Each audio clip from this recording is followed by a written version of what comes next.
¿Qué tal? ¿Cómo le va? La verdad que es un placer inmenso estar otra vez con todos ustedes y para nosotros además una hermosa realidad poder salir de la caja mágica, poder salir del estudio original donde nos encontramos prácticamente todas las semanas para hacer un viaje de nada más que 45 kilómetros, estar a Azul, llegar a Azul y poder mirar a través de una ventana la cúpula nada menos que de la iglesia catedral de la ciudad de Azul.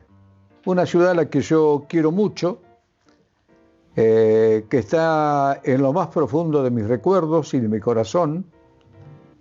De hecho, me emociono cuando lo menciono,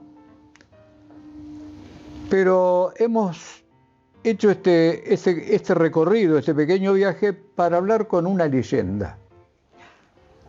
El último mohicano, tal vez, de lo que es la radiofonía en el centro de la provincia de Buenos Aires.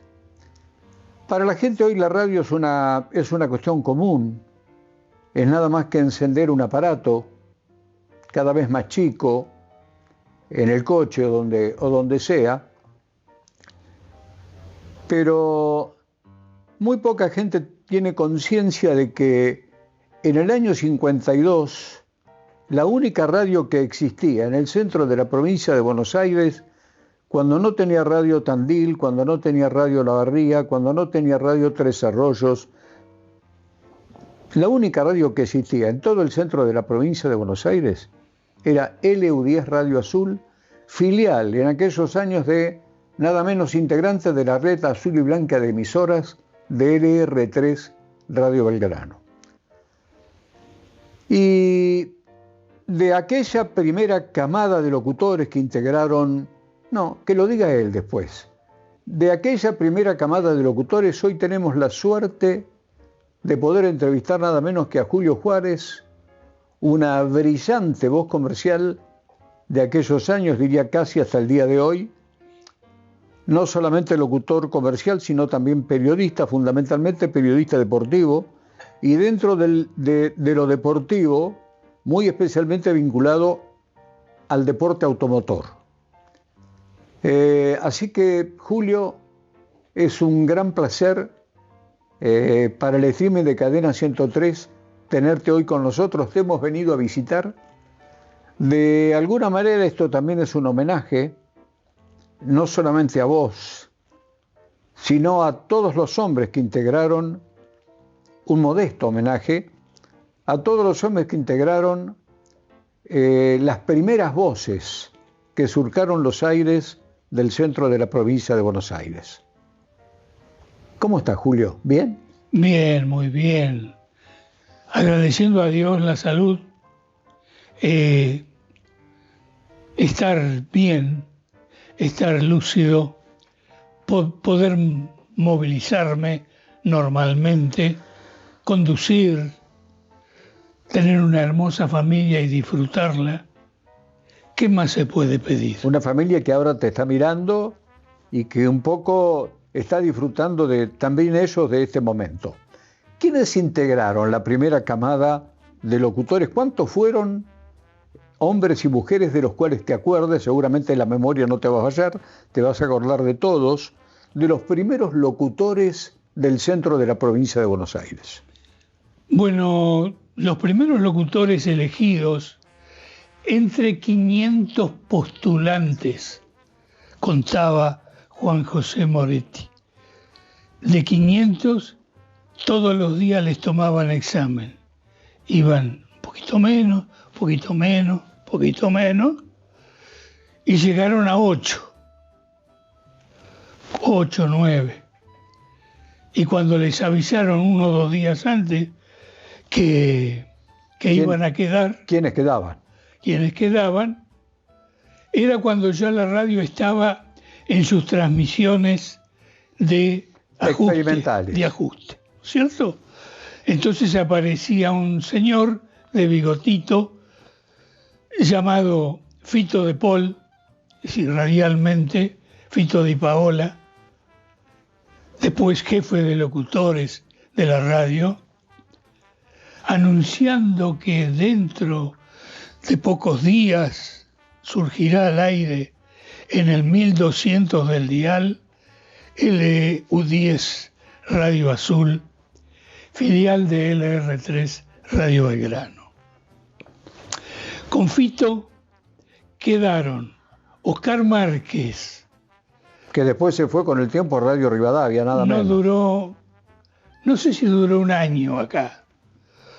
Acá vino de entre los muchachos que vinieron de Radio Belgrano a enseñar cómo se hacía radio, vino Julio Vivar como jefe de programación de la emisora. Y Julio, que era un gran locutor, además, tenía programas o injerencia en Radio Rivadavia. Habló con el director y dijo, yo me llevo un locutor de 10. Y se lo llevó a Márquez. Vamos a decir que Márquez fue una voz reconocida en Radio Rivadavia, que trabajó durante muchísimos años con una persona que yo llegué a conocer en mis transmisiones de Palermo para Radio La Barriga y también para Canal 5, que era Capuano Tomei. El campo es capital. Tomei con Y. Con Y. ¿Te acordás de eso? Sí. Bueno, más que Oscar Márquez, radialmente. Aclaro esto porque antes se estilaba que en tu ficha cuando... ¿Vos por qué decidiste ser Julio Juárez? Porque yo empecé como comentarista de automovilismo. Entonces, Lito Zubiri, que tenía un nombre muy largo, Hipólito José Luis Zubiri. Y el director dijo, no, ¿cómo te dice? Lito Zubiri. Como Lito, el que relata River. ¿Qué es Lito? ¿De la Torre también de esa época? De la Torre de esa época. Te quería redondear lo de Márquez. Márquez se va como jefe de locutores de Radio Rivadavia y comienza su labor siendo el locutor comercial del Fontana Show. ¿Qué tal? Llame, una cosa pero estelar. Tocado por la varita. Estelar. Y además le dan la noche a Márquez. Desde las 12 de la noche transmitía todo el horario nocturno con una luz en el camino. Y en vez de ser una luz, era una voz en el camino, patrocinado por Estrella Cóndor. Seguimos con la lista de integrantes de aquella primera camada. Roberto de la Torre, que en realidad su nombre era Roberto Tawil. José Antonio Tawil. Chavense. Vino a hacer el servicio militar acá.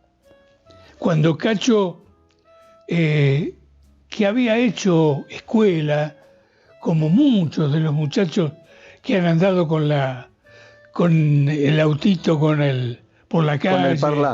Con el parlante, la propaladora. Bueno, Cacho viene acá a los 20, 21 años y se encuentra con que están por inaugurar una radio. Y termina siendo un locutor. Termina siendo ya jefe de informativo. Claro. Cacho era un hombre muy culto, un profesional, un ser humano excepcional. Tuvo una vida muy corta, desgraciadamente, porque una enfermedad maligna muy joven se lo comió. Pero no vamos a hablar de tristeza. Bueno, ¿Sauro integra esa primera cámara? Saurito entra después. Con ellos entra Roberto Russo Andrade. Sí, señor. Robertito Russo. ¿Y mujeres? Álida Peirú. Álida Peirú exclusivamente. la única mujer. La única. Cookie Marqueschi viene un poquito después. No, ya viene conmigo, detrás mío viene. Porque te digo, ese primer cuerpo lo integra Juan José Moretti, que además de locutor queda jefe de programas cuando se vuelve Julio Vivar a Buenos Aires. ¿Qué se sentía, Julio, en esa primera camada de locutores que de alguna manera podemos integrar al Gordo Mendiola, un poquito más adelante? De 60 para arriba. Bueno, pero digo, ¿qué se sentía en tu época ser locutor cuando prácticamente la gente no tenía mucha idea de qué era la radiofonía? No es así. En la época en que yo era joven, la radio era patrón y sota. No, tener una radio, perdón, fue una mala expresión, tener una radio, porque en aquella época se escuchaba mucho radio, los programas de Radio Belgrano, del Mediodía, de Jabón Federal. La radio, no existía la televisión. Era la compañía ideal de la familia. Cuando caía la noche, generalmente ya los chicos habían venido de estudiar, los papás de trabajar. Tarzán, el Tony. Los Pérez García. El Teatro Lux, de un famoso jabón de esa época, el radioteatro. El radioteatro era un entretenimiento para la mujer, sobre todo, impresionante. Sí, a la noche un ciclo que Radio Azul tuvo después, pero fue bastante más adelante, fue El amor tiene cara de mujer. Sí. Y además había producciones propias en la radio. Propias de acá, de la radio. El primer director de teatro que vino fue Cosme Amenta.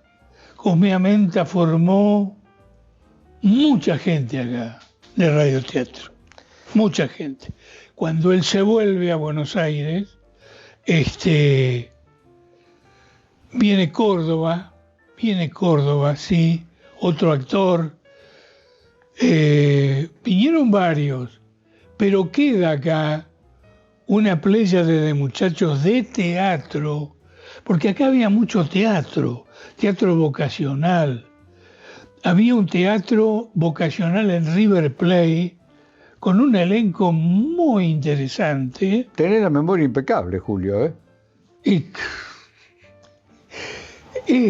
¿sabés qué pasa? Que nunca paré. Bueno, para no irnos un poco por las ramas, a mí lo que me interesa fundamentalmente es en tu figura. ¿Por qué elegiste en el transcurrir del tiempo el periodismo deportivo y dentro del periodismo deportivo el deporte automotor? Porque yo era como mi padre. Mi padre, en la época que yo era adolescente, trabajaba en la policía de la provincia de Buenos Aires. Y su deporte preferido siempre fue el automovilismo deportivo. Tanto es así, Beto, que en mi cama de soltero yo había enmarcado una tapa del gráfico con los dos hermanos Gálvez, Oscar y Juan. Y mi hermano Cacho, que en paz descanse, que dormía al lado mío, tenía la Maserati de Fangio pintada, no sé si vos te acordás, con los colores de Boca. La Maserati con la cual Fangio empezó a ganar sus primeras carreras. ¿Qué te permitió el periodismo deportivo automotor, el automovilismo, conocer mucha gente y hacer varias transmisiones? Más o menos, ¿cómo te fuiste relacionando con medios de Buenos Aires? Yo recuerdo la época, la más reciente para mí fue cuando eras, pero hay mucho antes, cuando fuiste locutor comercial de Cando, de Vértigo. Cando marcó un periodo de las transmisiones deportivas porque tenía un estilo muy especial. Muy distinto al estilo de Carburando. Muy distinto. Yo diría, si se me permite el término, muy cheto, Cando tenía un vocabulario muy especial, tenía una forma de conectarse con la gente distinta a la que tenía Isidro González Longhi. Exactamente. Todos salieron de la escuela, porque lo digo, la escuela de Luis Elías Ojí. Todos. El gallego González Longhi, su compañero y cuñado Andrés Rouco, los hermanos D'Agostino, Eduardo Emilio y J. Cota, Manuel Sojid Corner, Aguilar, pero una playa de relatores que después se independizaron, de a poquito se fueron saliendo. ¿Por qué? Y porque se hacen conocidos. El primero que salta el charco es Eduardo Emilio D'Agostino, que en 1965 consigue la exclusividad del Gran Premio Internacional de los Océanos. Y me llama y me invita. Y lo hago con él. Una carrera que me llenó de halagos, de alegría, de sensaciones de todo tipo, porque era una carrera muy especial, ida y vuelta a Viña del Mar, desde Mar del Plata, donde había una camaradería muy especial. Habíamos hecho una barra de bonaerenses, Tempone de Mar del Plata, Cachito Cordonier de Ayacucho,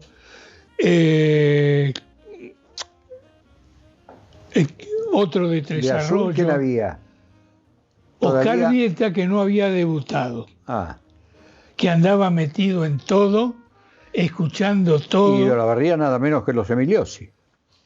Y los dos hermanos Emiliosi, con los cuales este caballero que te habla era el único que entraba a la pieza a tomar mate con ellos todas las tardes.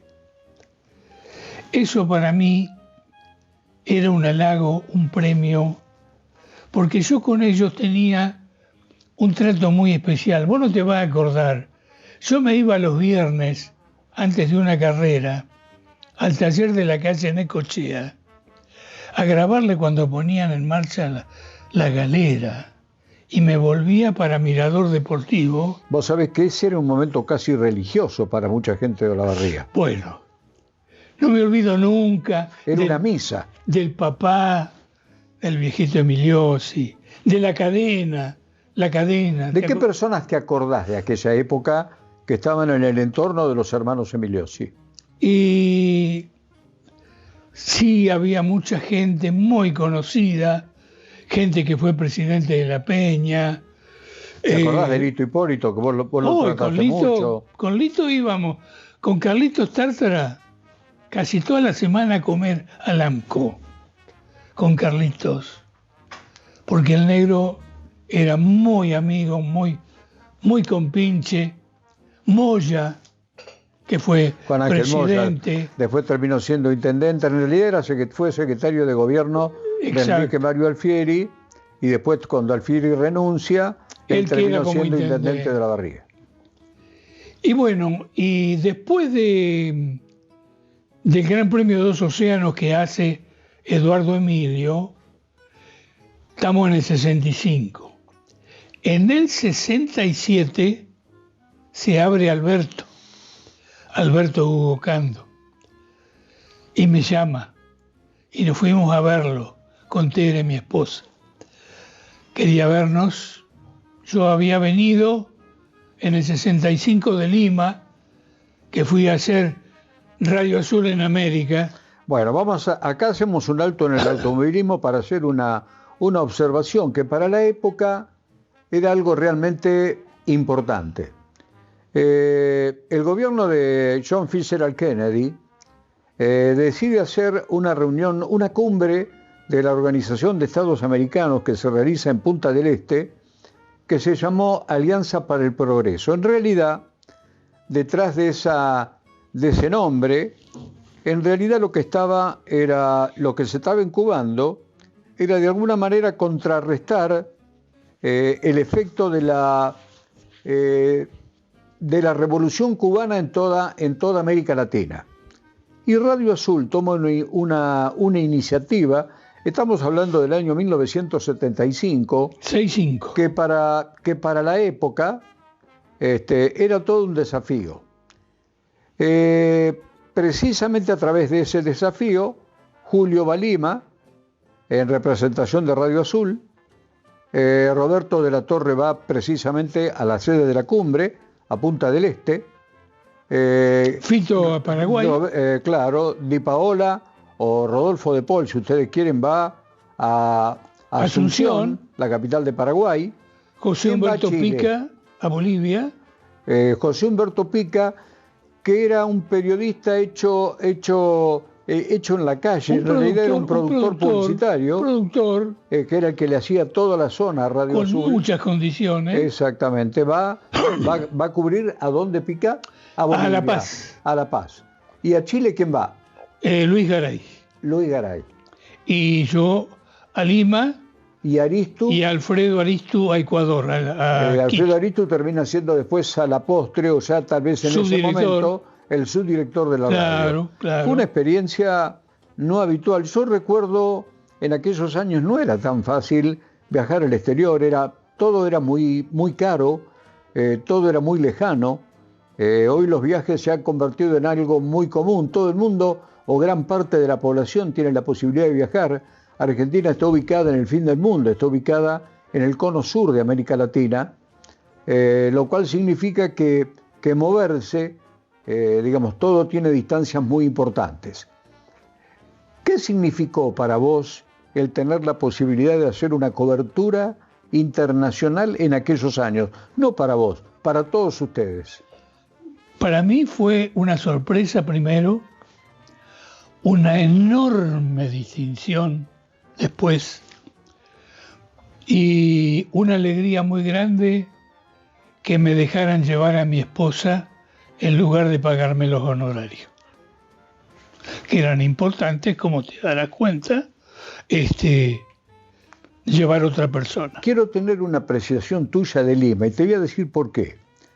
Porque yo tuve la suerte de conocer Lima, era cuestión de ponerle 10 años, en realidad no fui a Lima, en Lima estuve solamente 3 días, después fui al Cusco y del Cusco fui a Machu Picchu.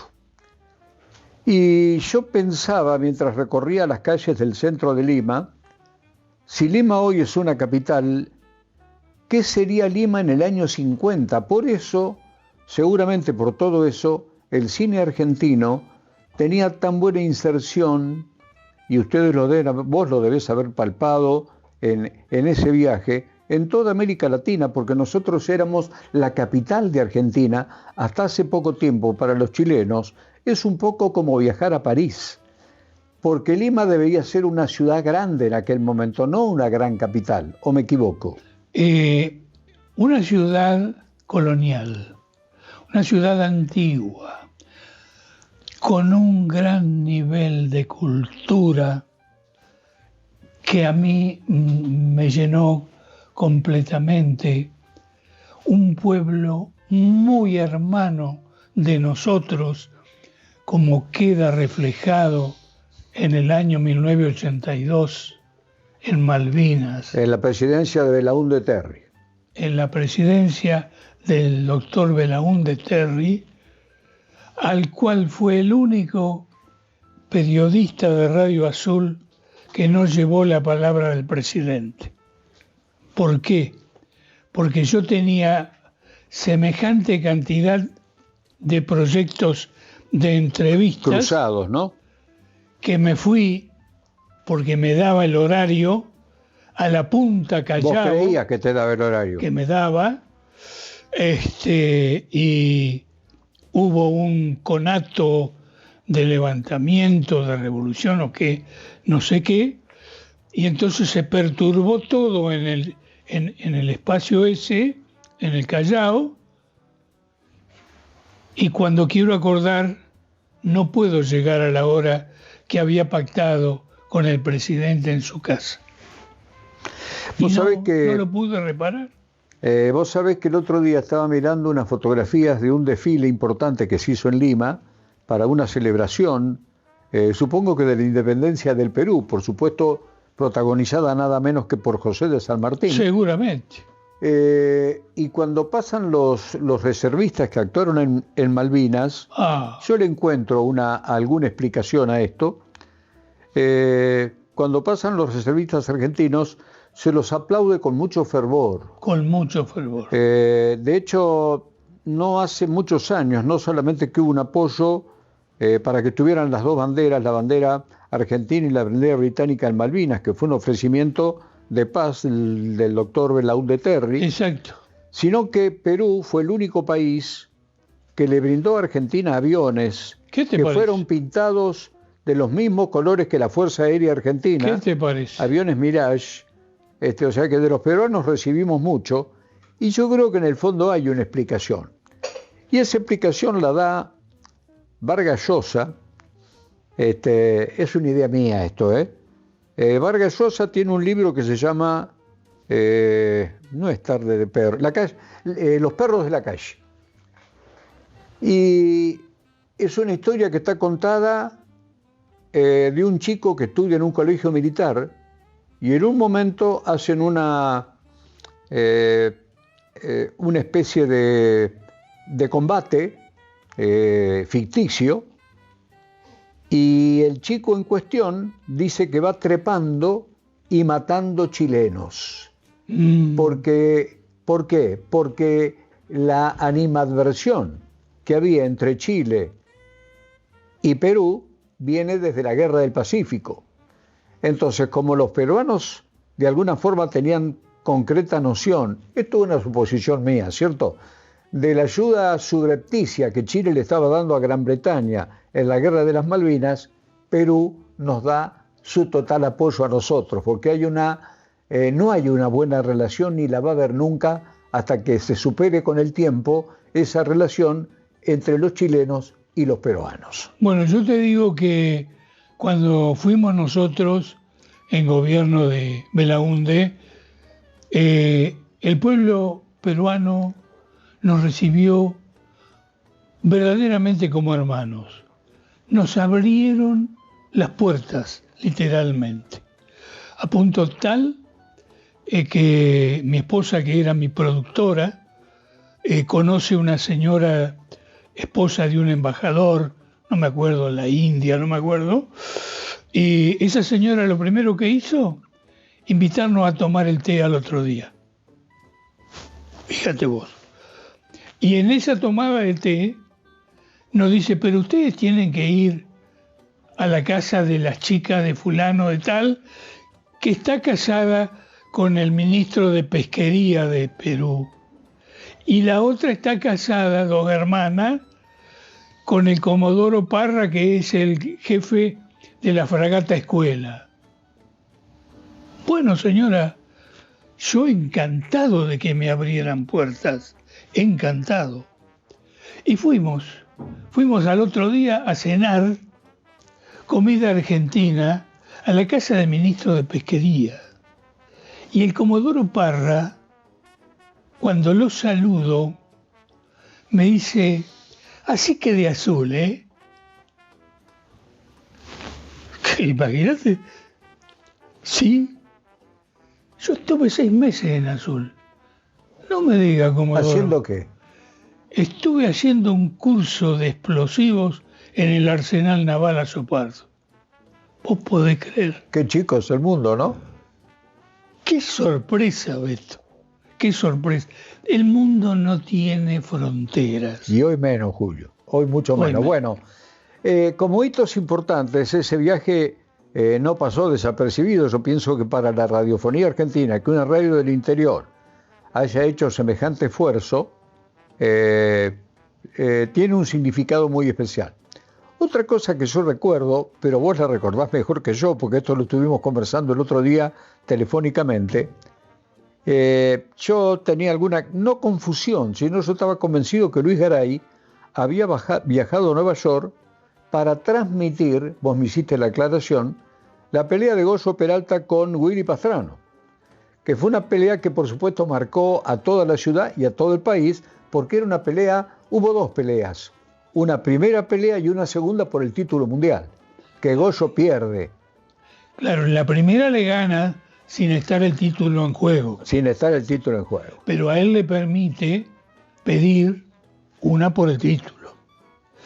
Y en ese momento tan especial para Azul, porque en ese hay que ubicarse que si bien Goyo era sanjuanino, él se hizo azuleño por adopción. Se trajo toda la familia de San Juan. Me acuerdo una portada del Gráfico con él fotografiado en la puerta de la municipalidad, apoyado en una de las columnas, y el título era La ciudad de Goyo. Era azul. Entonces para nosotros era un compromiso no acompañar un ídolo, porque Goyo Peralta lo era, campeón argentino y sudamericano de los medios pesados, y entonces con una amistad que teníamos con Radio Rivadavia, La Oral Deportiva, Edmundo Campañale. Ustedes se dan cuenta de la época que estamos hablando, ¿no? En Radio Rivadavia tenía un relator de boxeo espectacular, Osvaldo Caffarelli. Nos habíamos hecho muy camaradas. Lo invitaba Garay cada vez que peleaba Goyo en la Luna Park a que se integrara al equipo de él. Y Garay tenía la oportunidad de hacer su aporte, una distinción. Entonces, cuando va Goyo por el título, viste, se nos ocurre, porque nosotros de pensar cosas coraje no faltaba. No faltaba. ¿Cómo podíamos hacer para mandar un representante de Azul? Nada menos que al Madison Square Garden. Claro, con una exclusividad, la cabalgata deportiva Gillette, cuyo relator estrella se llamaba Buchanan. No, de ese nombre no lo tenía registrado. Un espectáculo. Transmitía en castellano para América Latina. En español. ¿Qué te cuento? Que nos contestaron que sí, que podía ir. Y fue Garay. Y fue, digamos, como le llaman ahora, como un panelista. Como un panelista más. Como un comentarista agregado, por llamarlo exactamente, a la transmisión central. Relativizado, lógicamente, a qué opina de lo que está pasando con Goyo. Y las anécdotas de Goyo, y cómo era la vida, y cómo la preparación. Vos sabés que en todas estas cosas raras, memorables. Yo me acuerdo que cuando la operación Apolo 12, creo que fue Apolo 12, Radio Azul hace se transmitía directamente por La Voz de las Américas todo lo que pasaba con este tipo de hazañas de los americanos en el espacio. Entonces se hace una conexión con La Voz de las Américas y tuve el privilegio, nada que no fuera, una cosa extraña, porque salí por La Voz de las Américas, porque llaman estando yo de turno. Y tuve la posibilidad de mandar un saludo, nada más que eso, que era muy breve, 1 minuto, 1 minuto y medio, por una cadena de radios que eran miles de radios sumadas a La Voz de las Américas. Pero todo eso lo hacía de alguna manera el prestigio que Radio Azul tenía, por ser un medio ya conocido, reconocido en el centro de la provincia de Buenos Aires. Sí, lo mismo pasó con la Dos Océanos. Es decir, si bien Radio Mitre siempre fue una radio de primer nivel, el hecho de que Radio Azul retransmitiera el Gran Premio con Mitre generaba una audiencia relativamente importante en un centro de la provincia, abastecido en ese momento por la emisora local de Azul. Una emisora... ¿cuáles son los recuerdos más nítidos que te quedan de toda esa etapa? Vos viviste muy de cerca toda la carrera de Cacho Franco, que no es menor, del padre de Mauricio Franco que empezó corriendo en Volkswagen. Bueno, empezó en Forte. Después siguió en Volkswagen, después fue su hijo, después fue Luisito Saint-Germain. ¿De quién me estoy olvidando? De Carlitos Tártara. De Carlitos Tártara. Que debuta en la primera vuelta de Olavarría con 2 coches, 2 Chevrolet, 2 Baturé 38. Una piloteada por él y otra piloteada por Tito Cachenó. Un estanciero, un hombre de campo, que le gustaba correr y se hizo preparar otra Coupé 38, acompañado por quien sería su mecánico, que era Cacho Tártara, Juan José Tártara, hermano de Carlitos. De los hermanos de Carlitos. Y Carlitos, acompañado por el inglés Wright, que era un hombre que vino acá con obras sanitarias de la nación, un técnico, no era mecánico, era un técnico de agua, de motores, sí, de motores, y lo acompañó. Carlitos no llegó a terminar la carrera, que se corrió en 3 etapas, con largada y llegada de Olavarría, por distintos caminos, en plena lluvia, en abril del 50, la carrera llovió los 3 días. Yo me acuerdo porque yo la fui a ver acá, a la Ruta 51. Revisá el disco rígido. Sí. Porque ese dato que yo te digo, que Carlitos Tártara corrió las 2 océanos, estoy seguro que es veraz. Y hizo una muy buena performance en la primera etapa, y en la segunda se pegó un bollo contra un puente. Pero lo dejamos acá, después vos vas, hacés memoria y me decís, un día me llamás y me decís que estoy equivocado. Yo te jugaría un asado. Y bueno, podemos jugarlo. No, Carlitos empezó con el Torino, después que lo deja Luisito Saint-Germain al Torino de la Autopeña Ciudad de la Azul, Peña, ¿cierto?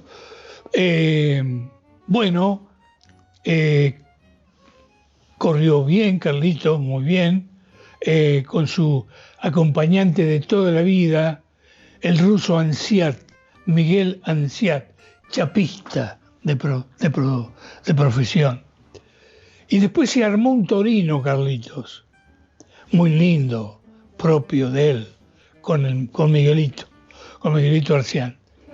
Y nunca se torteó Carlitos. No, la verdad que no. Era puedo estar confundido. Yo me acuerdo que transmití con tu conducción, vos eras el conductor, el jefe del equipo. Hice la carrera de Tandil, la largada de la carrera de Tandil, donde se mató Pablo Facchini, por pasar a los hermanos Emiliosi. Facchini iba primero por tiempo, pero por pasarlos en la ruta termina teniendo un accidente que le cuesta la vida. La primera versión era que se había matado Carlos Menditegui. Mirá vos. Transmitimos una carrera de Olavarría que para mí me va a quedar grabada siempre en el recuerdo, porque sin querer termino transmitiendo la carrera porque se corre la voz y yo me quedé siempre con la duda de si eso había pasado o no. Vos me ratificás hoy que sí, que pasó, que el corresponsal de Radio Olavarría en Chillar, ¿cómo era el nombre? Carlos Rodríguez Chapina. Este muchacho tiene un accidente, se muere en la ruta. Cuando todavía la carrera estaba por largarse, ellos venían con su novia caminando por la banquina, digamos, de la estación de servicio de acá del cruce de la de Formizano, digamos. Ajá, acá. Un poco más adentrado para el lado de del acceso a Fortabad allá, no a Fortabad, sino a la circunvalación que te llevaba para la Fortabad, ¿no? Era así el circuito. Sí. Ellos van tomados del hombro la novia y Carlitos, para ir a buscar un lugar, para ir a ver. Para ver la carrera. Claro. ¿Qué te cuento? Que entra al circuito Bautista Larriestra, corredor de Tres Arroyos, entra muy ligero al circuito para ir a la largada, pero entra, te das cuenta que va a ser... O sea, la carrera todavía no se había largado. No se había largado. Y se le cruza una rastrojera, nunca me olvido de eso, porque después me lo reprodujeron y los diarios lo reprodujeron. Se cruza al paso de la Riestra una rastrojera, viejita, un hombre de campo, y entonces, ¿qué hace? En el esquive, baja la banquina y agarra a los chicos.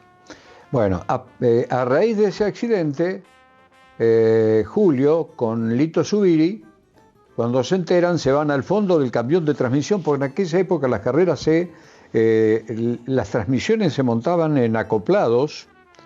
Creo que hoy ha mejorado mucho. Carburando tiene su equipo de transmisión, que es de un amigo, el Gordo Rudoni.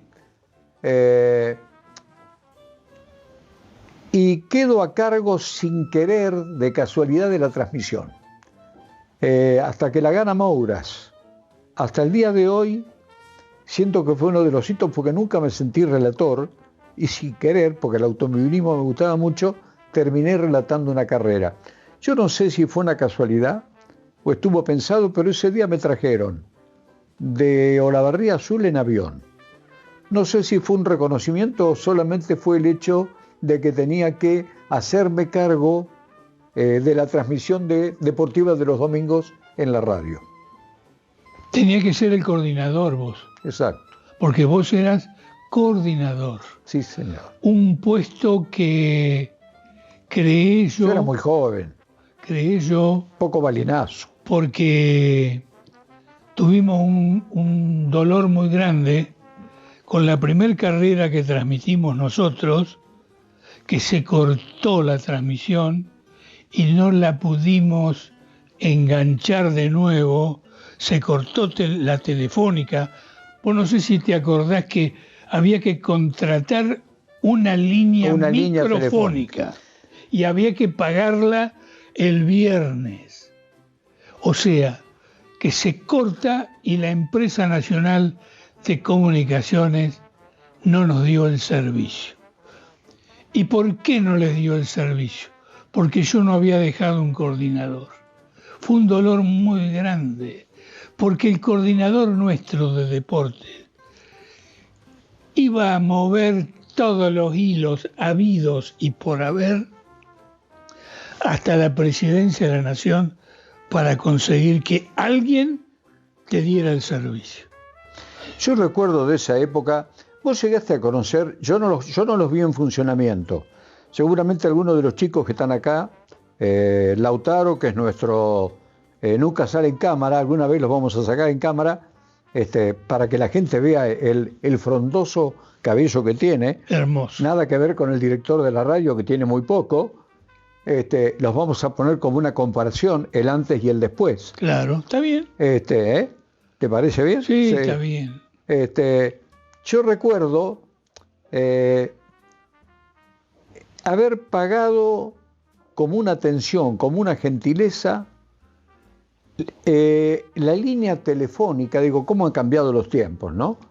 La línea telefónica del primer partido de fútbol que transmitió Radio La Barriga, que lo transmitió desde Bolívar. Y después los chicos con la producción me devolvieron el dinero.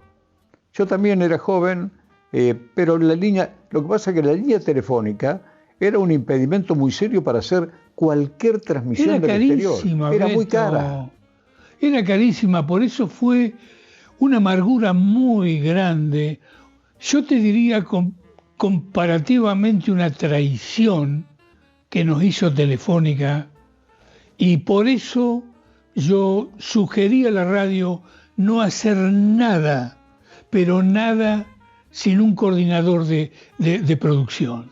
Bueno, vos sabés que, yo digo, cuando uno cuenta esto, toda la gente joven o medianamente joven que nos puede estar escuchando, no tiene la más remota idea. Yo recuerdo que cuando me tocó ir a transmitir las primeras transmisiones desde Palermo para Radio Olavarría, que lo hice durante 27 años ininterrumpido, no falté un solo año,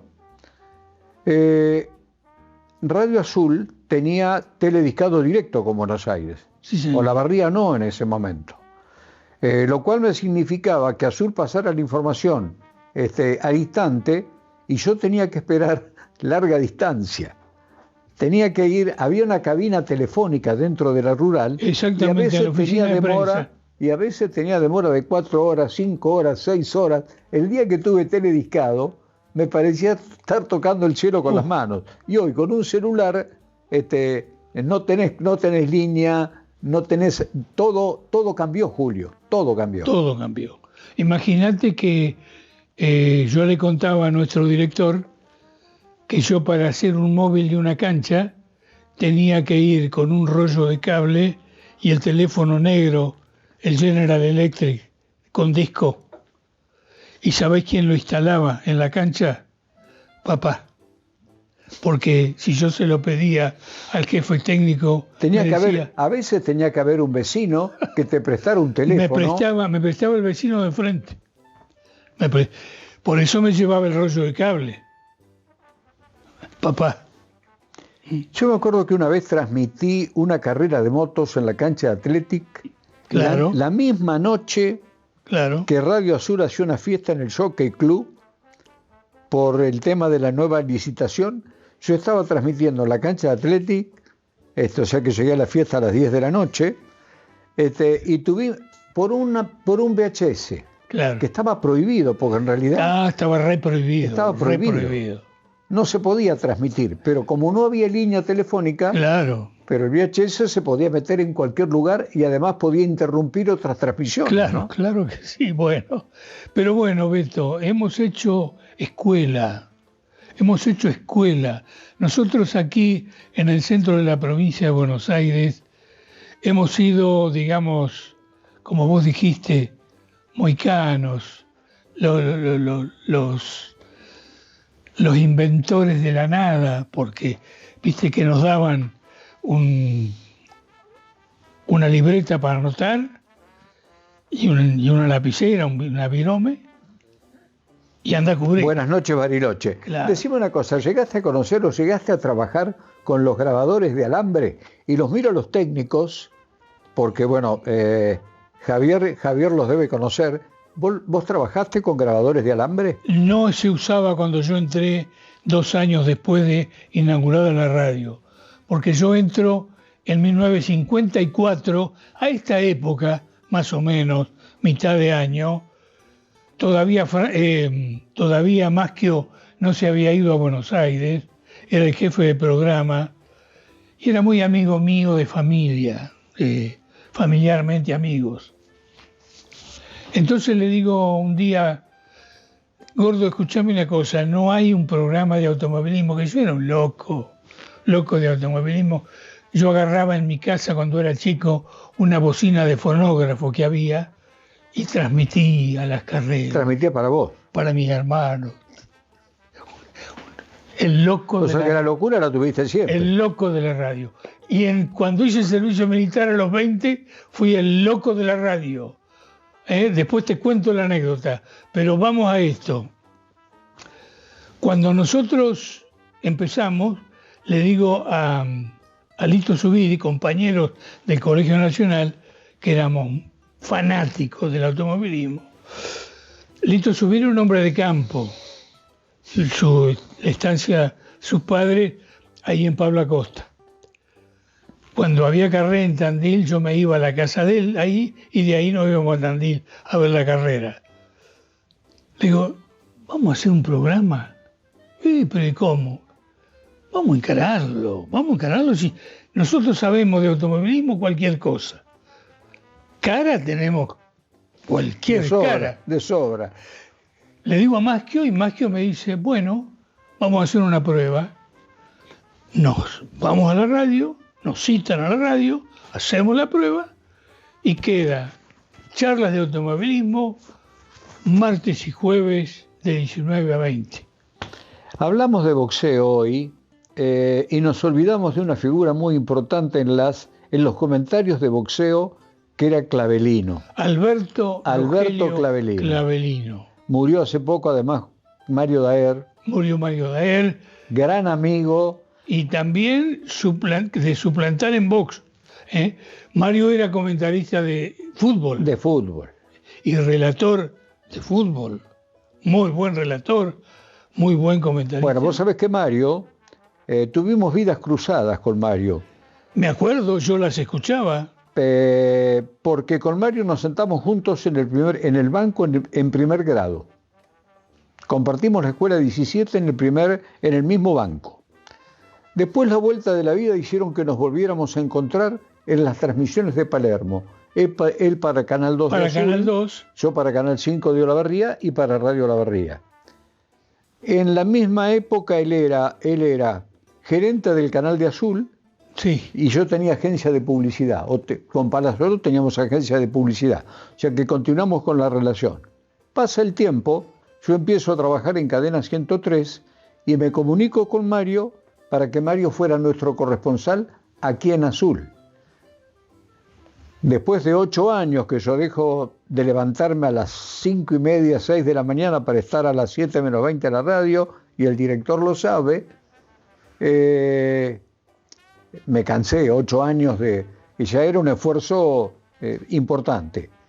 Yo dejo la radio transitoriamente, después volví, dejo la radio y Mario empieza un programa acá, en un FM que se llamaba Voces, y yo fui su corresponsal. Me acuerdo. En Olavarría. Me acuerdo perfectamente, pues yo estaba anotado en la audiencia ahí.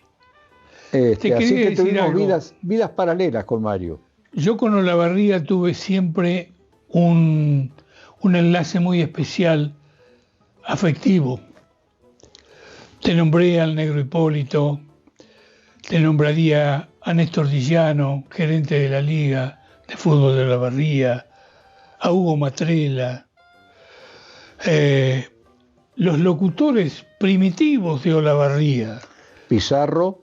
Pedro Pizarro. Pablo Tridia. Luis Oscar Macerani, Carlitos Ricón. No, Carlitos viene después. Ya me voy a acordar. El negro Airel Juan Ocampo. El negro Ocampo. Siempre hay un negro, ¿viste? En Olavarría era el negro Ocampo, en Azul el negro Juárez. Sí. En Buenos Aires el negro Brizuela Méndez. Siempre hay un negro en todos lados. Y el negro Cando. El negro Vos sabés que cuando decía negro, mirábamos todo. Era clásico eso. Bueno, cuando yo en el 60 y algo. Te quiero preguntar algo antes porque se me va a ir, sino después. En un momento renunciás a la radio para ser prácticamente, no digo en soledad, pero ser casi solo el boletín ganadero de la Casa Cona. Sí. Fue una decisión fuerte esa. Muy fuerte. Impulsado por mi familia. Porque, claro, la mujer es muy analítica y el hombre es muy apasionado. Entonces por ahí no tiene tiempo de reflexionar lo que está haciendo, si es positivo o negativo. Y un día cobré el sueldo y como administradora, que fue toda la vida mi esposa, que está acá, me dijo, ¿qué me das? Y entonces me quedé medio sorprendido, avergonzado, dolorido. Porque era poco dinero. Claro, porque yo era Gardel para el público, pero cobraba menos que la ordenanza de Gardel. ¿Me entendés? Yo en Vértigo, Beto, que eran mis domingos, ganaba por domingo más de lo que yo ganaba por mes en Radio Azul. Eso me salva. Sí, bueno, es otro, Buenos Aires siempre fue otro mundo, Me ¿cierto? salva enormemente en lo económico. Pero yo empiezo a pensar seriamente si yo no me estoy regalando en la vida a beneficio de una empresa que quiero mucho, pero que no me da lo que necesito para vivir dignamente. Para tener una vida digna. Lo comento con un amigo y en primer lugar que me dice que vos estás loco, que vas a dejar la radio, vos estás loco. Le digo, no, le digo, si vos te enterás de cuánto ganan los choferes de tu empresa de colectivo, tanto, reservame el próximo, pero vos estás loco, estás tremendamente loco. Quedamos así. Yo seguí trabajando como si nada y un día me llama y me dice, escúchame, el domingo sale en el diario, importante empresa llama a concurso para personal superior. Van a pagar X dineros muy importantes con respecto a mis honorarios, ¿se entiende? Y me presento entre 17 y 18 postulantes. Resultó que después de varios meses de pruebas y pruebas y pruebas y pruebas, me otorgan el puesto. ¿Puesto de qué era, Julio? El puesto en sí se llamaba como un adiestrador, que no era adiestrador, tenía otro apellido, de personal, como un concientizador de personal. Y bueno, cuando me dijeron que era eso, se me cayó un poco la expectativa, porque en ese momento, viste que el sindicalismo era muy fuerte, yo sabía que iba a tener más enfrentamiento. Y no me gustaba, pero lo acepté. Eso fue, pregunto, ¿no? ¿Eso fue en Sudantex? En San Lorenzo. En San Lorenzo. Lo acepté. Bueno, había una experiencia previa de Quique Severiens. Claro, de Quique. También locutor. Sí. Vos sabés que a mí me pasó una cosa, perdón que te interrumpa, ¿no? Con Quique, muy breve la cuento. Él estaba en personal en Sudantex. A mí me pasaba más o menos lo que te pasó a vos. Yo ganaba muy poco dinero en la radio. Claro. Pero en una época trabajaba solamente 2 horas por día, 3 horas. Entonces le dije a Quique, fui a dar examen a Sudantex y como él estaba en personal le pedí si podía mover un poquito mis papeles. Un día me llama por teléfono y me dice, bueno, estás arriba, o sea que tenés que decidir si querés venir. Pero mi pasión por lo que hacía era tan grande, yo estaba trabajando en la radio, estaba trabajando en el canal, que en realidad el canal de Azul fue un gran fracaso.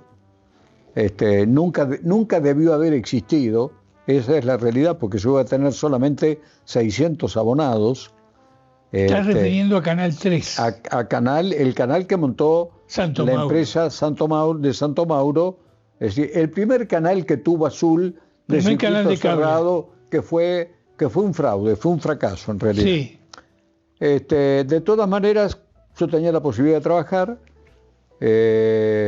Me acuerdo que hacía una serie que se llamaba Victorias en el Mar y a veces lo reemplazaba Sauro en el telenoticiero.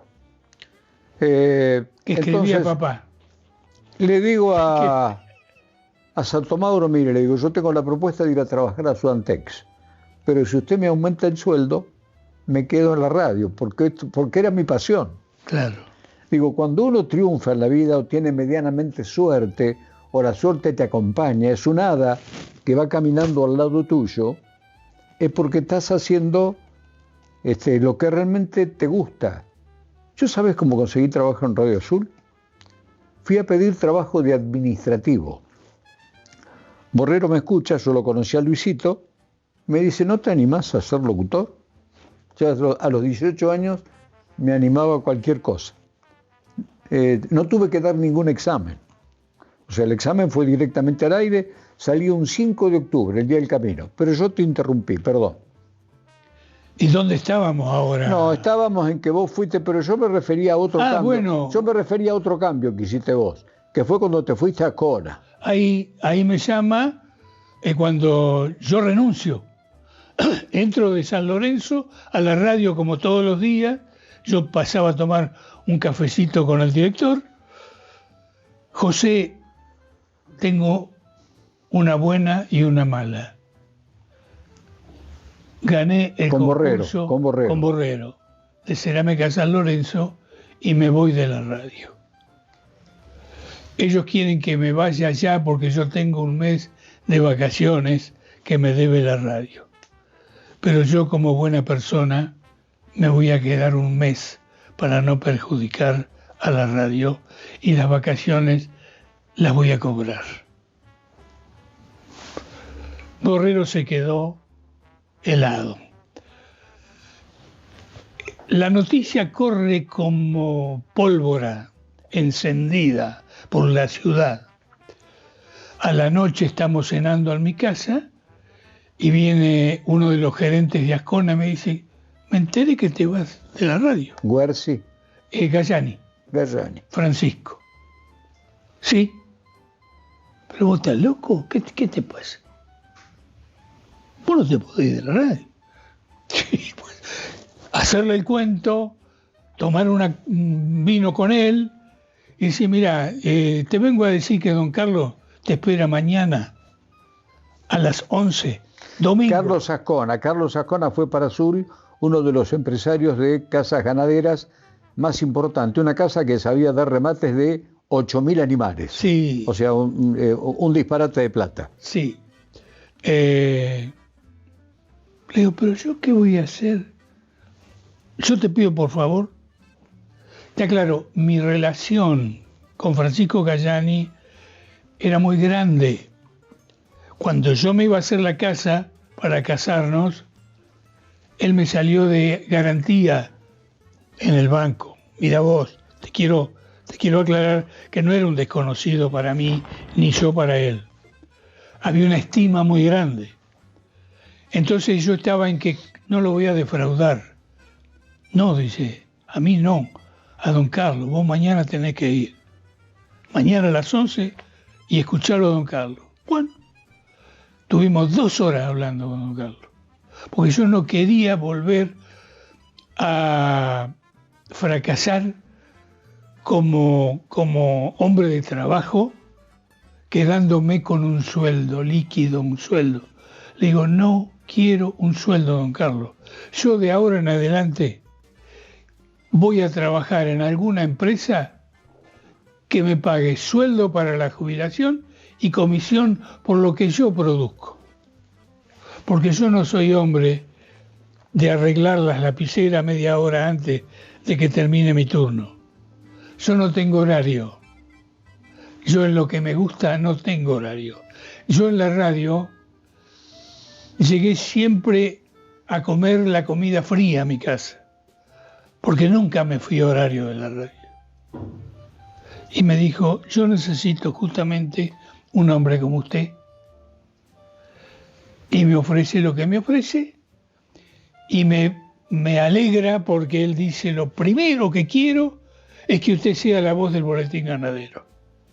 Bueno, una distinción que me honra, que me dio muchas alegrías. A ver, yo haría una comparación. El Boletín Ganadero de Radio Azul venía a ser casi lo que en todo el centro de la provincia de Buenos Aires venía a ser algo así como el Boletín Ganadero de Agrodapiche en Radio Rivadavia o en Radio Mitre. Exactamente. Le dije a don Carlos: vamos a contratar el servicio informativo de Agrodapiche. Entonces nosotros a las 11, el boletín iba a 11:50. A las 11 estábamos conectados, o mi esposa o mi hija, Julia, conectados con Agrodapiche tomando las últimas A Martín informaciones. Scrivian lo conocí durante muchos años. Sí, bueno, gran tipo. A Paddy. Paddy, una belleza. Y la telefonista de Ascona, conectada con la casilla de Liniers, anotando las tropas cómo se habían vendido, las que había mandado Ascona. Ese era un servicio más de Carlos R. Ascona y compañía. ¿Cuántos años estuviste haciendo eso? Hasta que cerró la casa. Yo te diría que habrán pasado cerca de 20 años.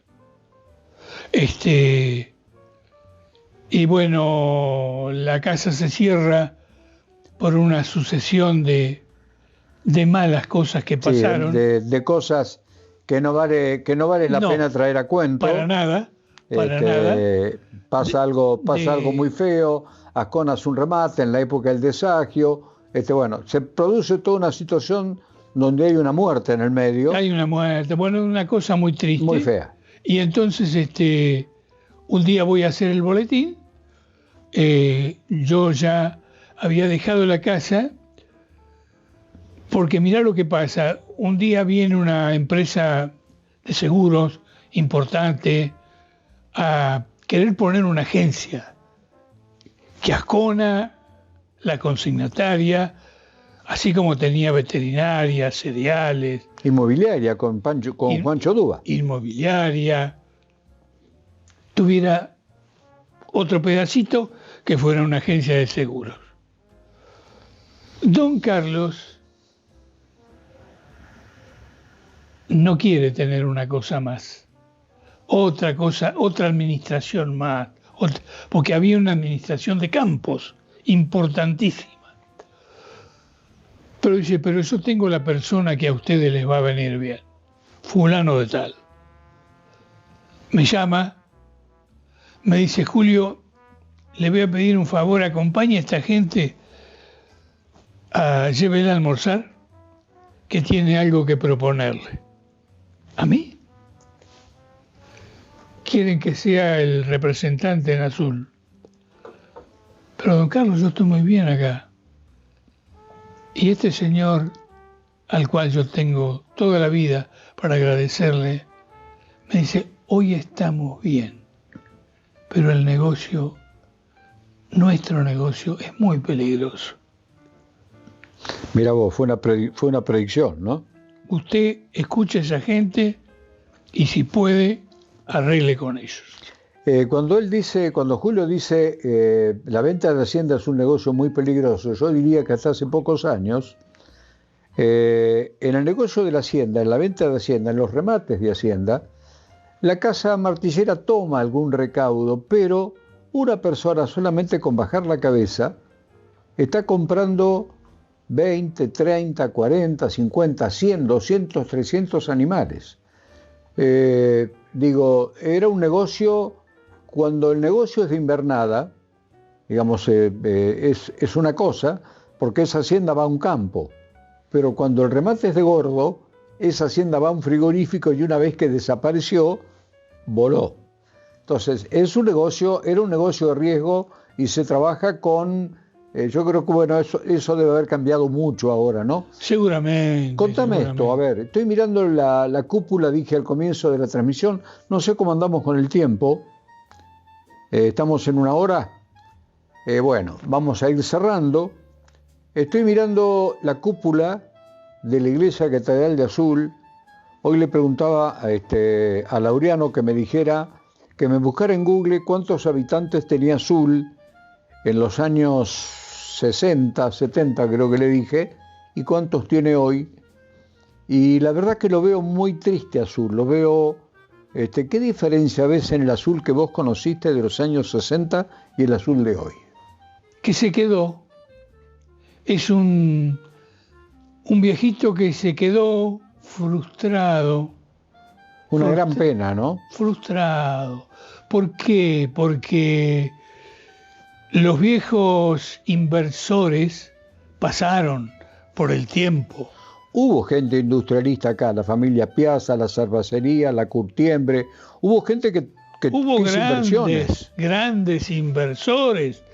los dos molinos harineros, el que estaba ahí pegado al parque y el que estaba aquí pegado al ferrocarril, en el nacimiento de la calle Santa Fe, en el barrio de Alumni del hospital, fueron los primeros molinos de la provincia de Buenos Aires. ¿Me entendés lo que te digo? Los primeros molinos de la provincia. Pero esos señores bearneses que vinieron a la Argentina y que vinieron a producir acá, se fueron envejeciendo, terminando. Y no apareció una camada nueva de industrialistas, ¿no? Los herederos de esa gente generalmente se fueron a estudiar y no volvieron. Y aquí quedó el ganadero, que por su tradición es un poco tranquilo, está midiendo sus finanzas y nada más. Y además, Azul tiene una característica, ¿no? Azul tiene algunas fracciones de campo muy grandes, con gente que vive en Buenos Aires y que tiene casa en Azul, que periódicamente, es más, mucha gente que viene a pasar los veranos a Azul y que después durante el año no vive en la ciudad. Y tiene una característica distinta a Olavarría. Azul es una ciudad donde solía, no sé ahora, venir gente de Buenos Aires a quedarse a radicar acá. No sé si eso sigue pasando. En muy poco nivel, seamos sinceros, en muy poco nivel. En 1936, cuando yo nacía, Azul tenía 60.000 habitantes. Hoy tiene 75.000, Julio, nada más. Tengo un álbum del Azul donde escribía el periodista loas de ese Azul de 60.000 habitantes, postulado a capital de la provincia de Buenos Aires. 1936. Bueno, vos sabés que no es una casualidad que yo termine aquí en Azul, porque cuando mi abuelo muere en La Madrid, él arrendaba un campo medianamente importante, lo entrega, y mi abuela se viene a vivir no a Olavarría, sino a Azul, porque la ciudad cabecera, donde estaba la zona sanitaria novena, la central de policía de la provincia de Buenos Aires, todo lo administrativo, tribunales, todo funcionaba. Después había delegaciones, y con el tiempo es como que Azul fue perdiendo toda esa gloria que tuvo. Ojalá el destino haga que Azul vuelva a reverdecer sus laureles, ¿no? Va a ser muy difícil. Hubo un problema grande que ahora está en la carpeta de mucha gente, incluyendo la cooperativa eléctrica de Azul Limitada. Aquí muchos inversores que vinieron a instalarse no pudieron instalarse porque faltaba energía. Y Azul, cooperativa, no tenía para darle más. Recién ahora se está instalando un gran transformador, un enorme transformador que podría abastecer a este Azul y a otro Azul más. Recién ahora, porque estamos todos muy preocupados con este detenimiento de Azul. ¿Por qué? Porque los chicos nuestros, casi todos... no se quedan, se van. Universitarios, gracias a Dios, hay un nivel cultural muy importante en Azul. No van a volver más, porque en otros puntos del país hay otra expansión para ellos. ¿Me entendés? Sí, en realidad de las tres ciudades del famoso polo industrial Azul, Olavarría, Tandil se ha destacado Te digo incluso tal vez más que Olavarría en algunos aspectos. Tandil tiene la universidad, una ventaja. La universidad fundamentalmente. Tiene, además de su cultura, su nivel industrial, el polo informático que ha creado. Sí. Tecnológico. El polo comercial que tiene. Y turístico. Y turístico. Nos lleva ventajas. No podemos competir con Tandil. Olavarría tuvo la suerte de contar con energía y que cualquiera que quisiera invertir en una fábrica pudiera levantarla en Olavarría. Acá no hay un parque. Vendrán tiempos mejores, Julio, si Dios quiere, también para Azul. Yo creo. La verdad ha sido esta era una deuda que yo tenía conmigo mismo, porque en realidad esto que estoy haciendo con vos también pensé hacerlo en algún momento con Fito de Paola y se fue antes de que lo concretara. Vos sos, para la radio del centro de la provincia de Buenos Aires, sos una persona muy importante porque sos todo lo que nos has contado hoy y seguramente todo lo que habría para contar, no tendría fin. Hoy hay gente o hay chicos que no escuchan radio o escuchan poca radio, que ni siquiera miran televisión y todo el día están solamente frente a la computadora, y aún ya casi ni frente a la computadora. Por eso el streaming hoy es una buena alternativa comunicacional. Muy buena. Entonces digo, bueno, todo este recorrido de tus 79 años, creo que le sirven a mucha gente para explicar qué fue Azul, por qué Azul tuvo una radio y el resto no.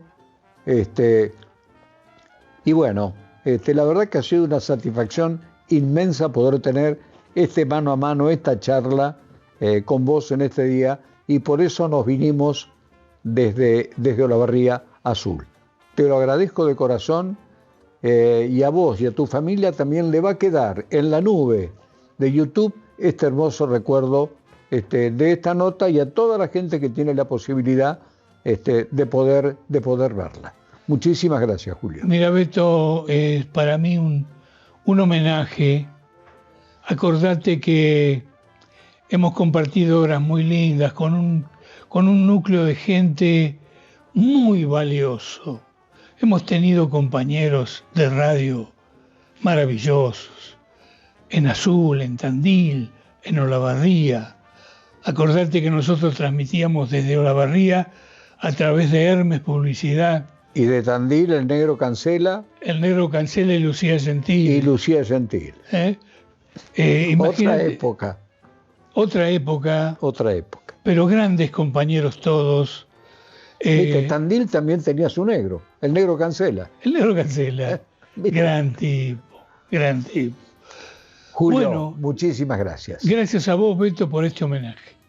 Te lo agradezco de todo corazón. Ha sido un placer. Y a ustedes, como de costumbre, los volvemos a invitar. Esta va a ser la nota de la semana. Tal vez hagamos alguna otra nota en Azul. Estamos viendo la factibilidad. Ya que estamos acá, vamos a aprovechar. Y si no, volveremos a Olavarría para seguir trabajando y seguir viéndonos todas las semanas en este recorrido que hacemos con tanto placer. Que lo pasen lindo, que tengan una buena semana, y les doy un consejo. Si llevan un teléfono celular arreglado, hoy que hay tantas casas que arreglan celulares, tengan ojo. Primero pidan presupuesto y que no les pase lo que me pasó a mí. Chao. Hasta la vuelta.